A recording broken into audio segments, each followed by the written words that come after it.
It is my great pleasure to introduce to you today a man of many parts, Dr. Sean Gabb, who is the director of the Libertarian Alliance, who stands above all for liberty of speech, of conduct, and I am proud to be a member. He has written many books, attended conferences, made speeches, and his main theme is always the liberty and freedom of the individual. He stands for small governments. He stands for lack of pressure. He stands for human beings to be treated as human beings. And it is my great pleasure to introduce Dr. Sean Gabb.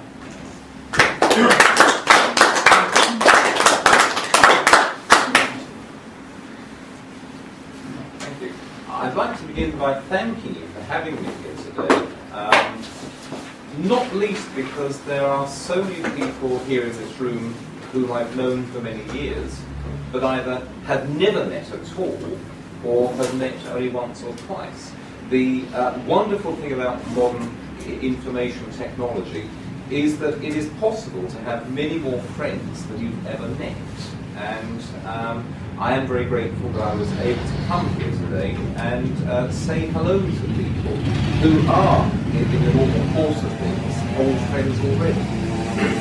Now, what am I going to talk about? What I particularly want to do is to give an answer, among other things, to the points made by Michael Shrimpton in the speech that he made here last month. Now, many of us, for years and years, have been saying that this government, and probably the government before then, has broken the Constitution. Some of us have started to say, we were at first reluctant and even rather shamefaced about it because we're all rather conservative, but some of us have begun to say, well, the Queen has not done a very good job of it, has she? In fact, with all respect, but during the past 55 years, the only piece of paper she's shown any reluctance whatever to sign are personal cheques. And bearing in mind that we've spent most of our lives bowing the knee and bending the head and cheerfully paying our taxes to keep those palaces going, she surely has the duty to say no at least once or twice to these wretched governments that we've managed to acquire, and she hasn't been doing it. And Michael came along and said, oh, no, your understanding of the Constitution and the law is entirely incorrect. I was much struck by his defence of the point about the coronation oath. Some of us are saying the Queen has breached the coronation oath. And Michael said, no, she hasn't. The coronation oath is prescribed by Parliament, and every time Parliament passes an act which appears to conflict with the coronation oath, we must simply interpret the coronation oath in a new light. Therefore, the Queen never breaks the coronation oath. Well, that's an ingenious point, and it is absolutely correct. Michael is a constitutional lawyer. He knows more constitutional law than most of us even think exists. And my understanding as a constitutional historian, not as a lawyer, but as a constitutional historian, is that yes, he is entirely correct. The British Constitution allows a majority in the House of Commons to do whatever it likes, whenever it likes, to whoever it likes. And if one of us dares raise our hand against it, we're rebels and traitors. Now that is the law. But so what? I think that's the important answer to all of these points about constitutional law. So what? Let me go back behind the laws. Let me go back behind the British Constitution to what we, and I think I'm speaking to people who regard themselves as fellow conservatives or libertarians, let's go behind the Constitution and look at what we want. Let us look at what a reasonable person wants. A reasonable person wants three things. I want to be left alone. I want to be able to run my life as I see fit. I will do a better job of it than anybody else will, and even if I go wrong, at least I'm in a better position to know that I'm going wrong or going right than anybody else. I also want to leave other people alone. If I want to be left alone, surely other people should have the right to the same. I don't want to interfere in other people's choices. And I also believe that other people should be left alone by others. I do not like to see laws oppressing people, even if they don't oppress me or my friends, even if they don't stop me from doing what I want to do. I do not like the idea of laws that stop other people from doing what they want to do. Now, that is what a reasonable person wants, and that is what conservatives and libertarians want. And as long as the Constitution does not get in the way of that, so long as the system of government under which we live provides a framework of laws within which people can do as they please without getting in each other's way, then yes, that Constitution has and should have our loyalty. But when a Constitution is so corrupted that it ceases to do those things, when a Constitution ceases to provide a framework of rational laws within which ordinary people can run their lives, look after themselves, look after their friends and family, then the Constitution itself comes into question. Now, for the past 300 years, the British Constitution has been, effectively, a giant fancy dress party. A fancy dress party to which ordinary people have not been really welcome. You have all the bowing and scraping, be it enacted by the Queen's Most Excellent Majesty, with the advice of the peers, spiritual and temporal, their please your lordship, Lord Peter Wimsey, the son of a duke, Alfred Lord Tennyson appear in his own right, the various forms of the dress, the uniforms, the pretty clothes, the medals, the horses, the trooping of the colour, all of that, yes, that's all part of our Constitution. It's all very pretty, and it's all part, as I said, of this giant fancy dress party to which we are not really invited, but which we're invited to watch and to lend our applause every so often. That's how it has been. And the reason why this has had our loyalty, the reason why this has had our very strong affection and even love, is not because it has always been so. It is not because the whole system that we have is anointed by God Himself. The sole reason why we have loved and venerated the Constitution of this country is because for the past 300 years it has, much better and for much longer than any other constitution, secured the life, liberty and property of ordinary people. The British Constitution, more so than any other that has ever existed, has allowed ordinary people to go about their lives with the minimum of interference. The problem is that during the past few generations, and I would not wish to put an actual date on when it's happened, or perhaps if you pressed me I might say the May of 1940, but for the past few generations, our Constitution has stopped, it has progressively stopped providing the framework in which ordinary people can go about their daily lives without unreasonable interference. We therefore have reached a point, or are soon reaching a point, where we shall need to start thinking again about our constitutional arrangements. And in this thinking about our constitutional arrangements, in this critique of the actually existing constitution, I do not think it is appropriate to be told, oh no, my dear fellow, you cannot do this, it's against the laws of England.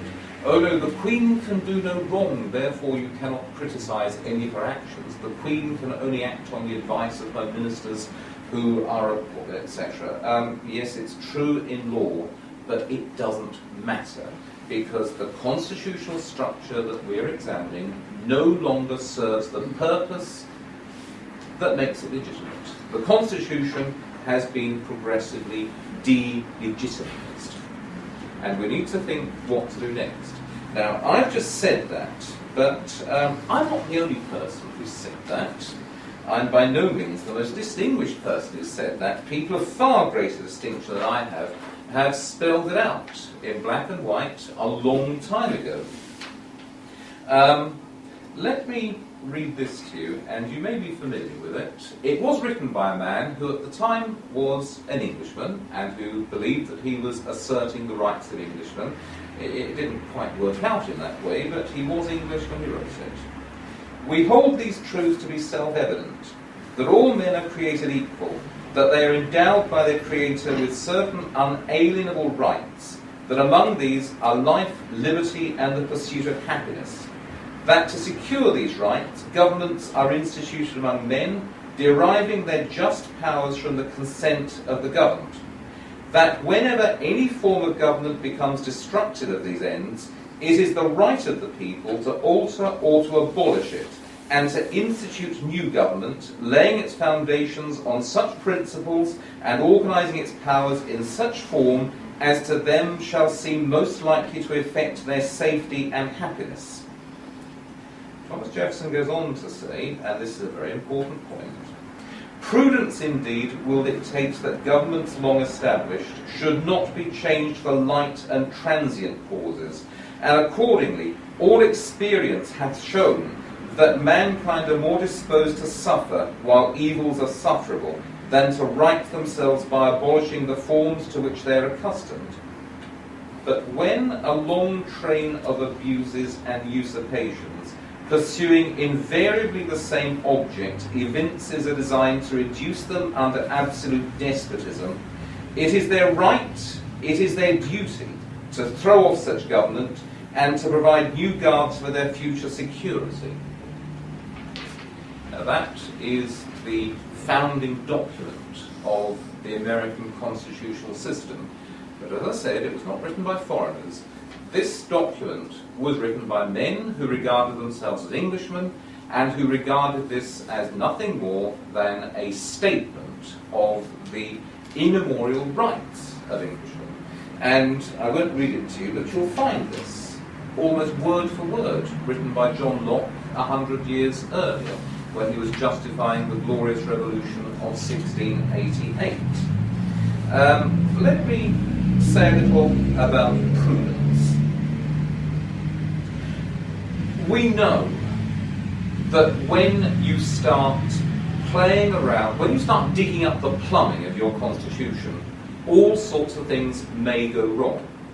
In 1789, the French decided to throw off their old system of government and to create something new and rational, which they believed would much more effectively secure the rights of life, liberty, and property to Frenchmen. And it went horribly wrong. It went horribly wrong for a number of reasons, not the least of which was that they interfered with things that did not really need changing. They changed all the forms of government. They changed the weights and measures, they changed the money, they changed the administrative districts, they changed the names and titles of office holders. They created a new system of government which bore no relationship to the system of government which had so far existed, and which therefore had no legitimacy among the people. And bearing in mind that 1789, 1790, 91, 92 were difficult years and would have been difficult years for any revolutionary government in France, it was highly inadvisable for them to have delegitimised the system before it could acquire any fresh legitimacy of its own. What I'm saying is that just because we live under a government of traitors is not in itself reason to throw off the system. It may be better to put up with what you have than to try something new. But we do live under a government of traitors. We do live under a constitution which has been corrupted from its original purpose. And I do think it therefore appropriate to start thinking, what shall we do about this?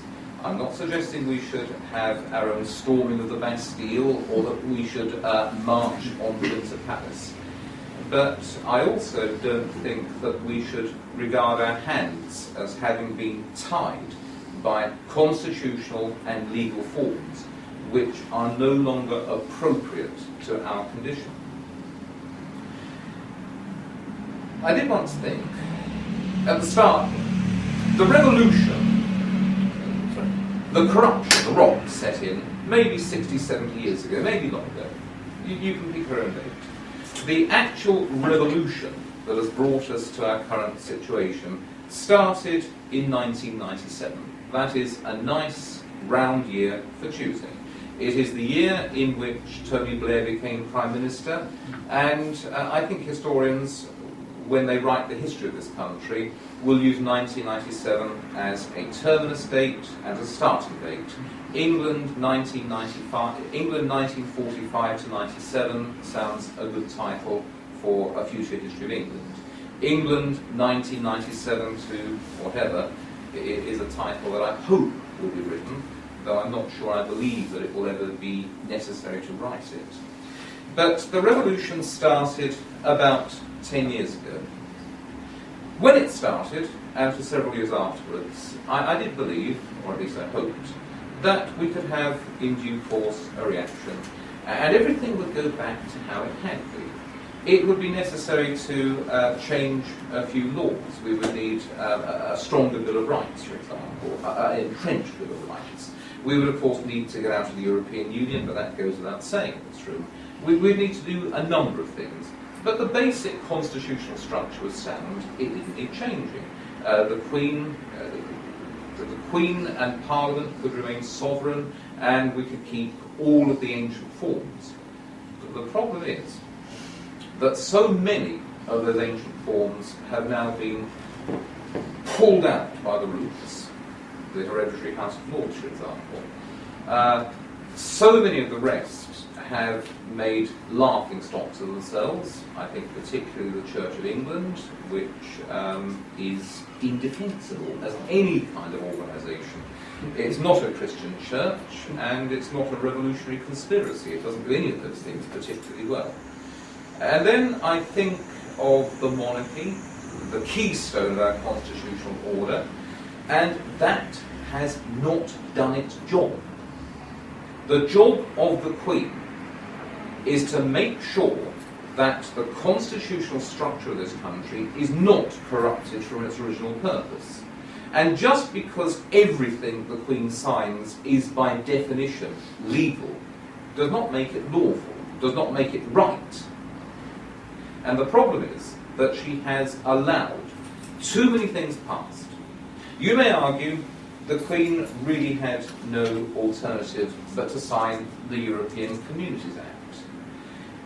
It is unreasonable to expect her to have known its full implications. I was rather young at the time, but I remember Enoch Powell, I certainly read Enoch Powell's speeches. He knew what the implications of the European Communities Act were, but the rest of the establishment, the whole legal and political establishment of this country said, this is not a very important change, it's not a constitutional matter. And so perhaps the Queen behaved reasonably in signing it. Did she behave reasonably in signing the bill giving effect to the Maastricht Treaty without demanding a referendum? I don't think so. Did she behave reasonably last year when she enacted into law the Lisbon Treaty without demanding a referendum? No, she did not. Every political party, every main political party that stood at the last election promised us a referendum before we had a European constitution. The treaty, as you know, was simply repackaged. It's no longer called a constitution, it's now a tidying up treaty. It was rammed through Parliament by various shady means. It then arrived on the Queen's desk, and it was within her rights, it was within her duties to call Gordon Brown in and say, I'm sorry, Mr. Brown, I cannot allow the royal seal to be fixed to this enabling document because you promised a referendum. I must hold you to that promise. If you will not, if you will not grant a referendum, I'm afraid that I must relieve you of your duties. I must find another Prime Minister until such time as we can re-establish things on a normal footing. She didn't do that. Many people wrote to her. I think some of you might have written to her. Yes. And you got back emollient replies that showed you, A, the Queen had not read your letter, B, she didn't want to know about it. Now that is a serious dereliction of duty. Signed by an Italian woman at that. Well, Sonia Benisi. yeah, Mother about that. yes, yes. Well, I'm not against Italians, nice people. No. No. And there's no reason why Italians shouldn't make a perfectly good citizen, a perfectly loyal citizen, though this one wasn't. Now, if this were one dereliction by the Queen, you would be right in saying, well, no, you can't simply tear up the whole Constitution because the Queen allowed a stupid law through, even though it was a rather grossly stupid law. But the problem is, as I said, for the past 50 years, the Queen has allowed this great wash of Acts of Parliament straight overhead, which have stripped us of our birthright. And we have certain rights. And I think it is time for us to remind the Queen and her family of certain realities. And that is this. 300 years ago, we made a contract with William III. The contract is rather hard to find in writing, though you can see it as the Bill of Rights, the Declaration of Rights, it doesn't matter. But we made a contract in effect with the monarchy 300 years ago. And the contract is this. We will regard you as the Lord's anointed. We will say prayers to you in church every Sunday, those who go to church. We will teach our children to look up to you as some almost superhuman being. In return for which, you will safeguard our lives, liberty and property. If you keep your side of the contract, we will keep ours. Now there can be no doubt that we have kept our side of that contract. How many of you were Boy Scouts or Girl Guides, and how many of you swore your weekly oath of allegiance to the Queen? How many of you, yes, me too. How many of you in our life have taken oaths of obedience to the Queen? Yes, I have. Commission. Yes, when my wife became a British citizen, she swore an oath. I swear by Almighty God that I will do good and faithful service to Her Majesty Queen Elizabeth II and to her heirs and successors by law appointed. We have all, in one way or another, explicitly or implicitly, sworn obedience and fealty to Elizabeth II. And she has done nothing in return. She's old, and she will not be Queen forever. The problem is that I don't really have much faith in King Charles III. I'm not sure that he'll be any better. I have a fear that he'll be decidedly worse. And we're no longer in a position where we can say, well, we've had one more, we'll have them again. We'll just get over this one. Reigns do not last forever, whatever the national anthem hopes for. But we no longer have time. The whole constitutional structure is crumbling around us. No, it's not falling to pieces, it's being broken to pieces and made into something horrifying. And we need to do something.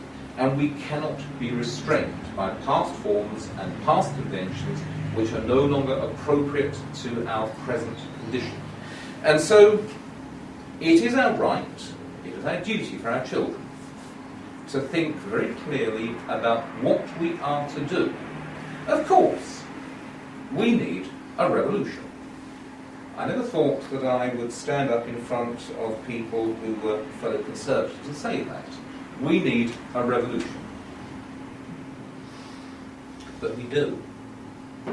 Or rather, we need a counter-revolution.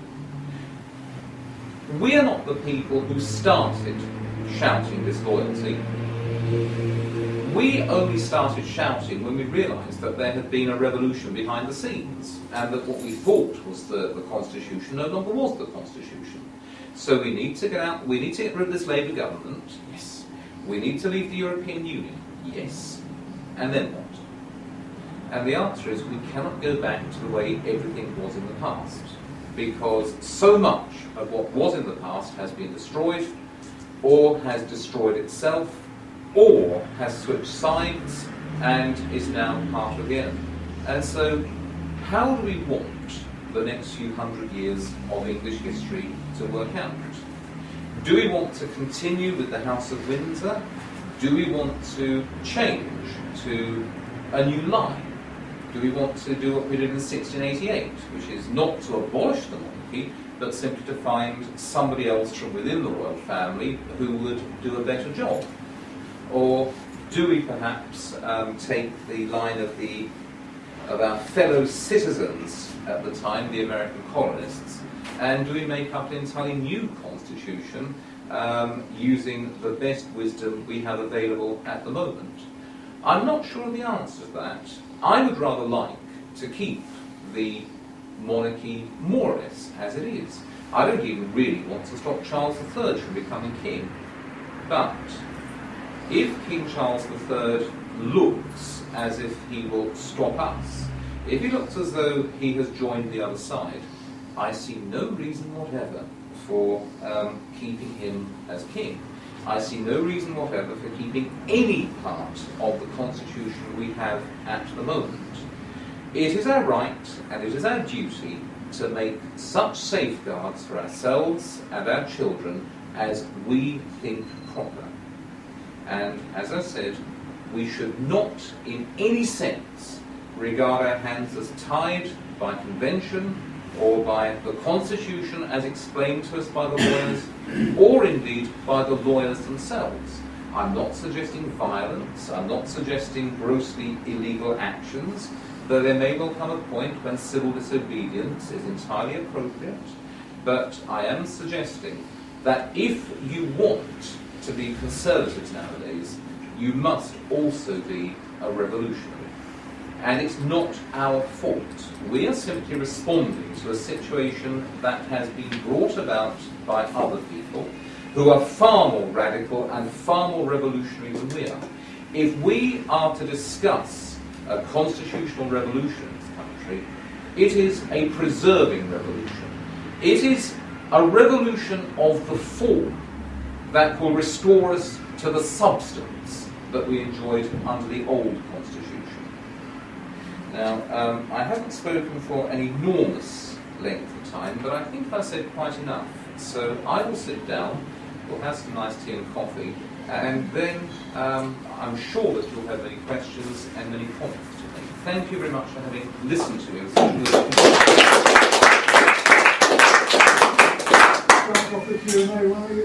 Yes. Well, there's an interval now for tea or coffee, but I suggest that in the meantime,